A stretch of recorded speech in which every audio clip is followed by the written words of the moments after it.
Gabriel Martinelli অবশ্যই আর্সেনালের জার্সিতে অনেকগুলো ম্যাচ জয়ে গোল করেছেন। তবে সেই সব গোলগুলোকে ছাপিয়ে মার্টিনেল্লির কাছে নিশ্চিতভাবে আজকে জাপানের বিরুদ্ধে করা তার এই গোলটিকেই তার জীবনের সেরা গোল হিসেবে তিনি হয়তোবা চিহ্নিত করে থাকতে পারেন। কারণ ম্যাচের অতিরিক্ত সময় করা মার্টিনেল্লির করা গোলেই ব্রাজিল জাপানকে হারিয়ে দিয়ে শেষ 16 টিকিট নিশ্চিত করেছে। আর এই ম্যাচ জয়ের মাধ্যমে বিশ্বকাপের মঞ্চে প্রায় 2 যুগ পরে পিছিয়ে পড়াও কোনো ম্যাচ জিতল ব্রাজিল। সর্বশেষ 2002 বিশ্বকাপের দ্বিতীয় রাউন্ডের ম্যাচে ব্রাজিল প্রথমে ইংল্যান্ডের কাছে গোল খেয়ে পিছিয়ে পড়েছিল, তবে শেষ পর্যন্ত সেই ম্যাচটিও কিন্তু 2-1 গোলের ব্যবধানে ব্রাজিল জিতে নিয়েছিল। ব্রাজিলকে কোচ কার্লো আনচেলোত্তি স্কটল্যান্ড ম্যাচের যে একাদশটি তিনি মাঠে নামিয়েছিলেন সেই একাদশটি অপরিবর্তিত রেখে মাঠে নামিয়েছিলেন আজকের ম্যাচে, কারণ হয়তোবা স্কটল্যান্ডের বিরুদ্ধে 3-0 গোলের জয়ের কারণে তিনি দলে খুব একটা পরিবর্তন আনতে চাননি।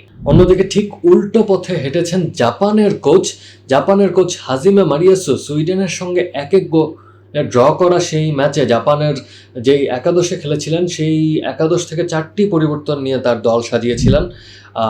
তবে ব্রাজিল সমর্থকরা একটু হতাশ হয়েছেন, কারণ ব্রাজিল দলের সবচেয়ে বড় তারকা নেইমারকে কিন্তু তারা ম্যাচে মাঠে দেখতে পারেননি। ব্রাজিল কোচ কার্লো আনচেলোত্তি 1 মিনিটেরও গেম টাইম দেননি নেইমারকে এই ম্যাচে ব্রাজিল দল 4-1-2-3 ফরমেশনে খেলতে নেমেছিল, অন্যদিকে জাপান দল খেলতে নেমেছিল 3-4-2-1 ফরমেশনে। ম্যাচে বল পজিশনের দিক থেকে কিন্তু ব্রাজিল অনেকাংশে এগিয়ে ছিল। ব্রাজিল দলের বল পজিশন ছিল 69%। অন্যদিকে জাপান কিন্তু এই ম্যাচে অনেকটা সময় এগিয়ে থাকলেও ম্যাচে তাদের বল পজিশন ছিল মাত্র 31%। ম্যাচের শুরু থেকে ব্রাজিল ছিল নিজেদের চেনা ছন্দে। ব্রাজিল একের পর এক আক্রমণ করার চেষ্টা করছিল, কিন্তু খুব স্বাভাবিকভাবেই যেটা ধারণা করা হচ্ছিল জাপান তাদের রক্ষণ ভাগটাকে সুসংগঠিত করে মাঠে নামবে, সেটি হয়েছে। প্রায় দলের অধিকাংশ প্লেয়ারই কিন্তু ডিফেন্স লাইনে ছিলেন, তাই ব্রাজিল দল অ্যাটাক করার জন্য পর্যাপ্ত স্পেস মাঠের মধ্যে পাচ্ছিল না। তাই ব্রাজিল দলও কিন্তু গোলমুখে খুব মারাত্মক কোনো শট নিতে পারছিল না। ম্যাচের 10 মিনিটের সময় দানিলোর বাড়ানো বলে ব্রাজিলিয়ানদের নিজেদের মধ্যেই ভুল বোঝাবুঝির কারণে একটি সহজ সুযোগ হাতছাড়া হয়। এরপর কুনহা ও পাকেতার শটগুলো লক্ষ্যভেদ করতে ব্যর্থ হচ্ছিল। তবে ম্যাচের একেবারে ধারার বিপরীতে 29তম মিনিটে পুরো দৃশ্যপট বদলে দেয় সানো। মাঝমাঠে দানিলোর নিয়ন্ত্রণ হারানো লুজ বলটি লুফে নিয়ে দুর্দান্ত গতিতে এগিয়ে যান তিনি। অভিজ্ঞ কাসেমিরোকে গতিতে পরাস্ত করে বক্সের বাইরে থেকে নেওয়া তার ডান পায়ের শটটি সরাসরি খুঁজে নেয় ব্রাজিল দলের জাল।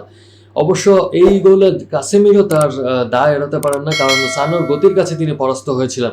অবশ্য শেষ পর্যন্ত তিনি ব্রাজিল দলকে সমতা সুযোগ গোলটি এনে দিয়েছিলেন। তো এটিকে বলা যেতে পারে যে নিজের দায় শোধ করেছেন কাসেমিরো, কারণ হয়তোবা এই গোলটি শোধ না হতে পারলে ব্রাজিল দল কিন্তু এই বিশ্বকাপ থেকে ছিটকেও যেতে পারত। গোল হজম করার পর ব্রাজিল আক্রমণের ধার বাড়িয়ে দেয়। সমতা ফেরাতে মরিয়া সেলেসা ওরা বারবার জাপানের রক্ষণ ভাগে হানা দিতে থাকে। পাকে তার ফ্রিকিক থেকে নেওয়া মার্কিনেসের হেড অল্পের জন্য লক্ষ্যভ্রষ্ট হয়। এরপর পরে ভিনিসিয়াস জুনিয়র ও কুনহার দূরপাল্লা শট নিলেও জাপানি গোলরক্ষক সুজুকি কিন্তু দারুণ প্রচেষ্টায় সেগুলো ব্যর্থ করে দেন। রক্ষণ ভাগকে সুসংগঠিত রেখে প্রথমার্ধের বাকি সময়টা পার করে দেয় জাপানিজরা। বিরতির আগে 1-0 গোলের লিড নেয় এশিয়ার পরাশক্তি জাপান। বিরতি থেকে ফেরার পর ব্রাজিল কোচ কার্লো আনচেলোত্তি দলে কিছু পরিবর্তন আনেন। এই সময় এনরিককে মাঠে নামানো হয়, তুলে নেওয়া হয় লুকাস পাকেটাকে। এরপর কিন্তু ব্রাজিলের আক্রমণ অনেকাংশে বেড়ে যায়। 53 থেকে 56 মিনিটের মধ্যে কিন্তু ব্রাজিল দল একের পর এক আক্রমণ চালিয়েছে জাপানের রক্ষণ ভাগে, এবং সেই সময়ের মধ্যেই কিন্তু 56 মিনিটে ব্রাজিলের হয়ে জাপানের জালে বল জড়ান ক্যাসেমিরো। আর শেষ দিকে মার্টিনেল্লির গোলে কিন্তু ম্যাচ জয় করেই মাঠ ছাড়ে ব্রাজিল। এই জয়ের মাধ্যমে ব্রাজিল উঠে গিয়েছে বিশ্বকাপের পরবর্তী রাউন্ডে। কোয়ার্টার ফাইনালে তারা মোকাবেলা করতে চলেছে নরওয়ে এবং আইভরি কোস্টের মধ্যে, যারা জয়লাভ করবে তাদের বিরুদ্ধে। ম্যাচটি আপনাদের কেমন লাগলো আশা করি আপনারা কমেন্টসের মাধ্যমে জানাবেন। সাথে থাকার জন্য সবাইকে ধন্যবাদ।